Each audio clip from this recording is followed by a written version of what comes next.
ഞാൻ ഈ വീഡിയോയിൽ പറയാൻ പോകുന്നത് സ്ട്രിക്ട്ലി പേഴ്സണൽ അഭിപ്രായമാണ്. നോറയുടെ പേരൻസ് പറഞ്ഞത് കേട്ടിട്ട് എനിക്ക് തോന്നിയ കുറച്ച് കാര്യങ്ങളാണ്. നിങ്ങൾക്ക് ഇതിനോട് വിയോജിപ്പ് കാണാം, എന്തുണ്ടെങ്കിലും നിങ്ങൾ കമന്റ് സെക്ഷനിൽ പറയുക, നമുക്കിത് ചർച്ച ചെയ്യാം. ഇപ്പം സ്വന്തം മക്കള് പഠിച്ചൊരു നിലയിൽ എത്തണമെന്ന് ആഗ്രഹിക്കാതെ ഒരു രക്ഷിതാക്കൾ പോലും ഇല്ല ഈ ലോകത്ത്.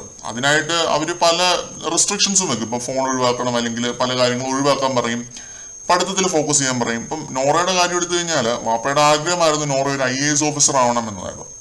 അതിനായിട്ട് നോറ പഠിക്കണം എന്നതായിരുന്നു നോറയുടെ വാപ്പയുടെ ഉമ്മയുടെ ആഗ്രഹം. പഠിത്തത്തിൽ മാത്രം ഫോക്കസ് ചെയ്യണം എന്നുള്ളതായിരുന്നു. സോഷ്യൽ മീഡിയ ഒക്കെ ടെമ്പററി ആയിട്ട് നിൽക്കുന്ന കാര്യങ്ങളാണ്. പഠിച്ചൊരു പദവിയിലെത്തുന്നതാണ് ഏറ്റവും വലുത് എന്നുള്ളത് അവരുടെ ഐഡിയോളജിയാണ്. അത് നോറയുടെ വാപ്പ കഥ പറയുന്ന സമയത്ത് എടുത്തു പറയുന്ന ഒരു കാര്യമാണ്. അതിനെ നോറ ഏതൊക്കെ രീതിയിലാണ് ബിഗ് ബോസിൽ പ്രൊജക്ട് ചെയ്യാൻ ശ്രമിച്ചത്, അല്ലെങ്കിൽ മാനിപ്പുലേറ്റ് ചെയ്യാൻ ശ്രമിച്ചത്, കുറെ ഇരവാദം മുഴക്കി അത് വെച്ചിട്ട് സിമ്പതി വോട്ട് പിടിക്കാൻ ശ്രമിച്ചു. അതാണ് ഞാൻ ഈ വീഡിയോയിൽ പറയാൻ ശ്രമിക്കുന്നത്. നോറയെ തന്നെ വിക്ടിമാക്കി സ്വന്തം കുടുംബത്തെ ജഡ്ജ് ചെയ്യാൻ പ്രേക്ഷകരിലേക്ക് വിട്ടുകൊടുത്തു. ഈ കാര്യത്തിൽ ഞാൻ നോറയുടെ വാപ്പയുടെയും ഉമ്മയുടെയും ഭാഗത്ത് തന്നെയാണ്. പിന്നെ നോറയുടെ ആ ഒരു മാരേജ്, അത് കല്യാണം എന്തിനൊരു പരിഹാരമാണെന്ന് വിശ്വസിക്കുന്ന നമ്മുടെ സമൂഹത്തിന്റെ ഒരു പ്രശ്നമാണ്. എനിക്കതിലൊന്നും പറയാനില്ല.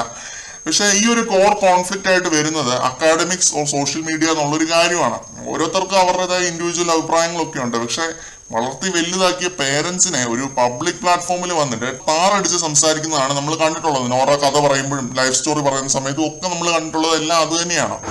അതൊന്നും അവർ കാര്യമാക്കിയിട്ടില്ല. കാരണം നോറ അവരുടെ മോളാണ്. നോറയെ കാണാൻ അവര് ഓടി വന്നു, ഒന്നും മനസ്സിൽ വെച്ചില്ല. അതാണ് നോറയുടെ വാപ്പയുടെയും ഉമ്മയുടെയും ക്വാളിറ്റി. അവർ ഇത്രയും വലിയൊരു പ്ലാറ്റ്ഫോമിൽ അവരുടെ ഭാഗങ്ങൾ ന്യായീകരിക്കുന്നതല്ല ഞാൻ കണ്ടത്. മോളോടുള്ള കൺസേൺ, സ്നേഹം, അതൊക്കെ പ്രകടിപ്പിക്കുന്നതാണ് ഞാൻ കണ്ടത്. ഇത് സ്ട്രിക്ട്ലി എന്റെ പേഴ്സണൽ അഭിപ്രായമാണ്. നിങ്ങൾക്ക് വേറെ പലതും ആയിരിക്കും തോന്നുന്നത്. പേരൻസിനെ നോറ കാര്യമായിട്ട് തേച്ചിട്ടുണ്ട് ബിഗ് ബോസിനകത്ത്, ഇല്ലാന്ന് പറയാൻ പറ്റുമോ? ആർക്കെങ്കിലും പറയാൻ പറ്റുമോ? അതിൽ മനം നൊന്നിട്ട് തന്നെയാണ് നോറയെ കാണാൻ രണ്ടുപേരും ഓടി വന്നത്. അതിലൊരു സംശയമില്ല. ബിഗ് ബോസ് എന്ന് പറയുന്ന ഒരു പരിപാടി കണ്ടിട്ടില്ല എന്ന് തന്നെ പുള്ളിക്കാരുടെ വാപ്പ പറയുന്നുണ്ട്.